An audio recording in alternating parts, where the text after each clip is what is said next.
Yan, itong dulong ito mga kabayan, ipapagiba ko na rin to hanggang sa kalahati doon sa banda doon sa likod. Yung katapat din ito.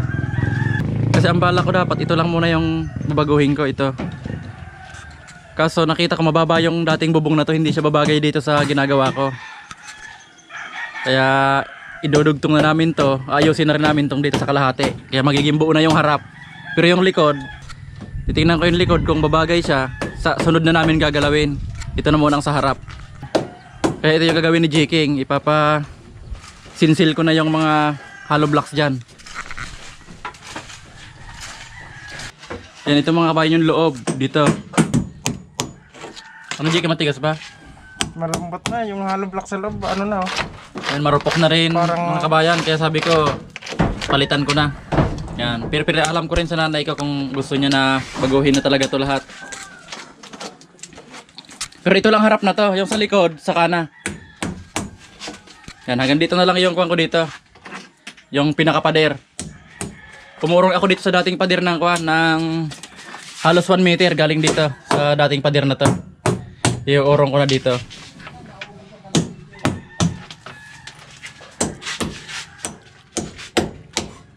Yan, hanggang taas na yan. Yan, dito naman sa side na to, gigibain na rin to lahat ng pader na to. Kasi yung bubong nito itataas kasi masyadong mababa ito. Kailangan nasa 240 man lang tong pinakababanong ka na to ng sadipa o fascia board. Yan, giniba na ni J-King. Yan, konti na lang para maituloy naman yung beam na yon. Tapos isang postihan dito. Tapos ito giba rin to, yung dati naming kuan, hagdan, ayan. Tatanggalin din lahat to. Ano J-King, malambot ba J-King? Marupok na. Malambot na. Oh, tagal ng panahon talaga.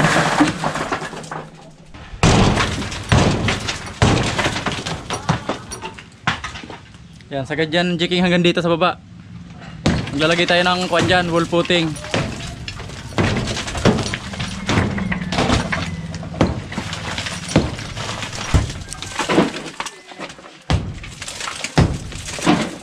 Talagang sinibak na talaga ni J-King. Malupit talaga si J-King. Walang putol na ugat yata to. Una, sabi mo linis lang, giba ng bahay. Ito, pag sabi mong tik-tikin, tik-tik talaga yan.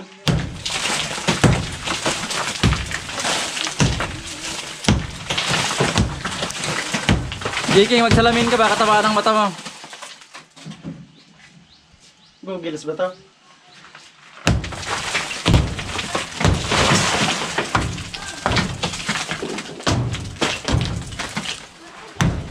Ano kaya J-King kung dito ka sa kabila pag ganon, para yung hulog dyan?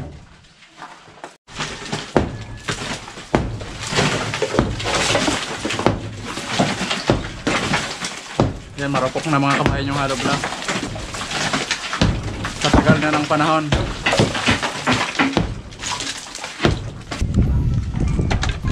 Yan ang isusunod kong ipapatanggal ito.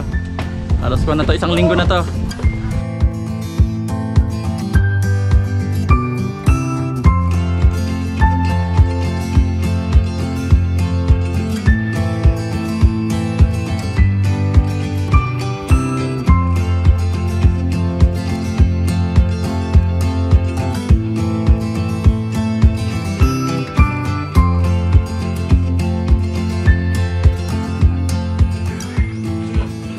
Yan, okay na mga kabayan, tanggal na. Ayan na yung binuhusan namin. 95 yan galing dun sa pader, tapos papunta naman dun 2 meters.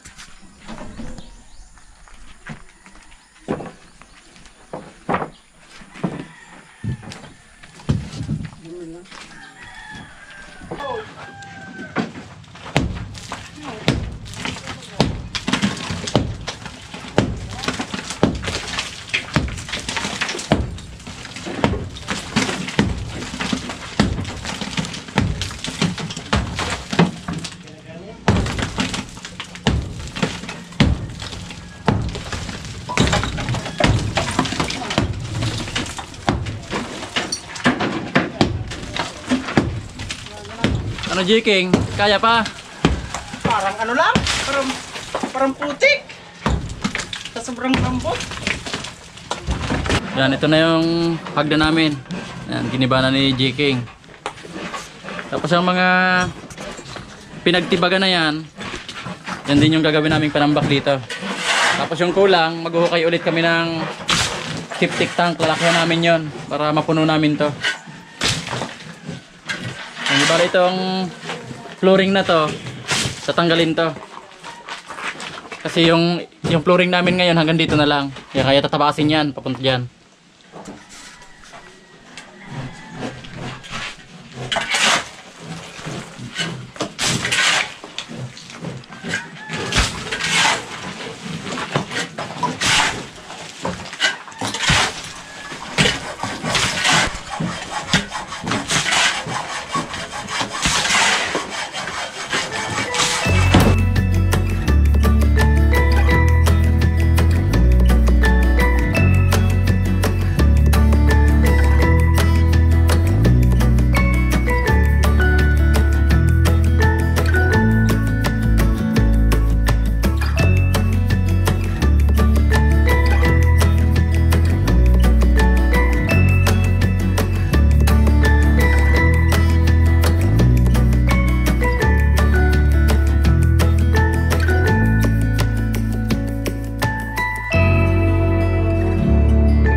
Ano J-King, kunti na lang ano. Yan, ito tatabasin lang namin hanggang dito. Yung sakto lang sa flooring na mabuhusan. Ito lang. Salit mo rin lang. Parang wala din tako. Ano J-King, malambot ba? Lambot na, one hand lang. Kahit wag mong samahan ng persa.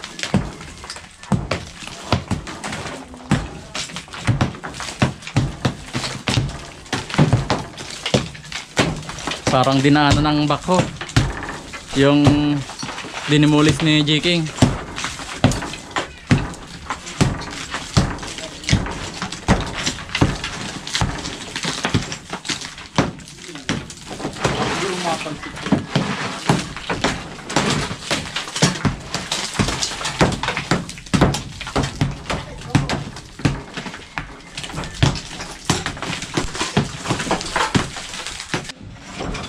Yan, parang hindi na renovation yung ginawa natin, J-King ah. Demolition na to.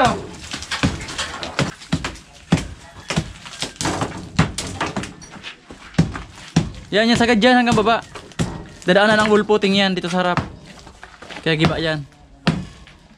A few moments later. Yan yung hinuhukay namin na to, yung post ito. Yan yung kapares nung dito sa harap. Yan, ito yung nakaabang na bakal sa wall footing ito. Dalawang 12mm yan. Nilalatag namin yan dito. Connection dito sa poste. Tapos huhukayin ito papunta doon. May isa pang poste dito. Yan, binubutas na ni Pipoy sa kanya yung bubong para tatagosan ng bakal. Yan, nabubuhusan kasi namin ngayon itong posting ito. Kaya itatayo na yung bakal.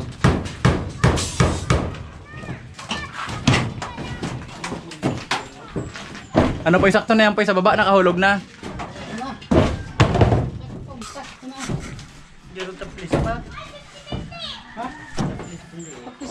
Taplis pa, kaunti pa, isa pa dito.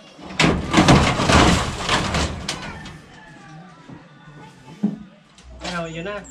Taplis pa, isa pa.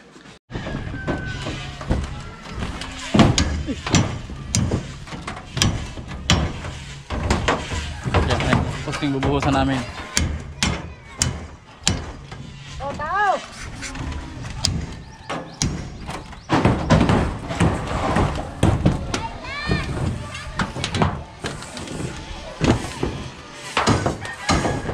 Ito na yung sa may pinto na leads.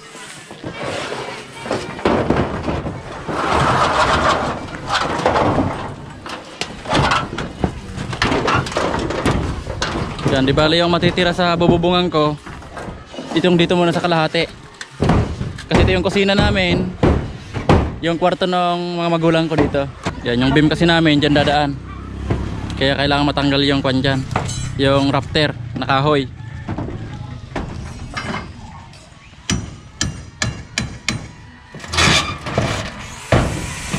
Yan, kaya hindi pwedeng gibain tong sabay-sabay kasi yung ibang banda ginagamit pa. Doon kami natutulog.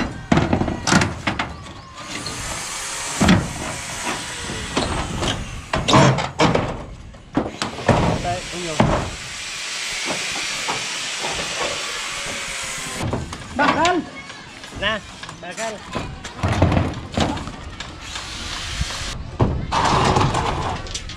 Yan, dito na namin lalagyan ng anilyo. Itatayo na namin. Alam na ka doon. Kaya wag parang pagmagyan sa pinagkuhan na mahundo ang tiyang kayan. Ipisip na. Yan, pag sinabay kasi namin yung anilyo masyadong mabigat. Baka bumigay itong inaapakan namin.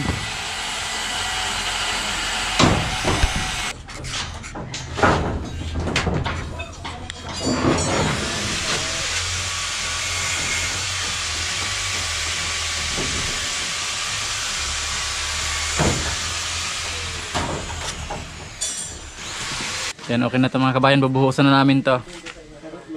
Yan, ito yung mga bakal namin. Kwanto? Yung bakal sa pinakaputing 10mm yan. Tapos itong sa wall puting dalawang 12mm. Ayan.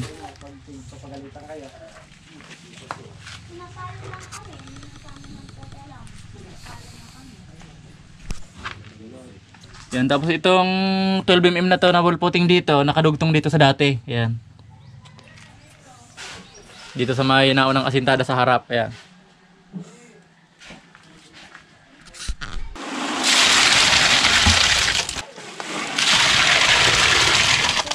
A few moments later. Yan, nagiba na rin namin lahat itong dito sa sala namin dati. Yan, ang isusunod namin yung wall putting dito. Yan yun yung isusunod namin. Yan, hanggang dito na lang mga kabayan. Maraming salamat po sa panonood.